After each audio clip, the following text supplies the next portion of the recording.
When it comes to finding a leak in your tire, you just want a spray bottle filled with some soap and some water, spray your tire down, and look for any bubbling.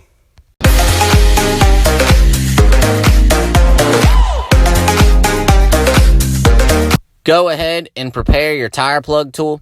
Slide the plug in through the eye of the tool. That way it's ready for when you ream your hole in your tire out. That way all the air doesn't gush out of your tire and it's ready to go, so you're just ready to boop, put it in there. Now pull your nail out.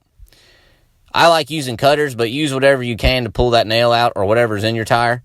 Now go ahead and ream the hole in your tire out. Now, FYI, once you start reaming it, the air is going to start coming out once you pull this down. It's going to come out pretty quick, so you got to act fast. But make sure you get the hole big enough for the plug.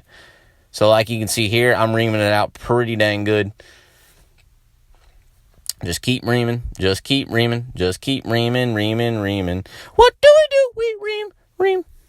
Anyways, make sure you get it, nice and ground down, and that plug is definitely going to go through nice and easy, or else it's going to make the job really hard if the hole is too small for the plug.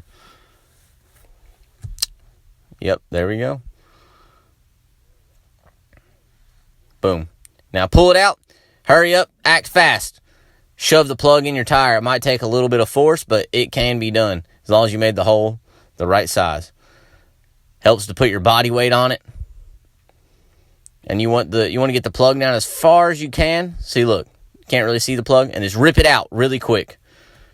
Bada bing, bada boom. Spray that sucker down. Make sure that thing ain't bubbling. You good to go.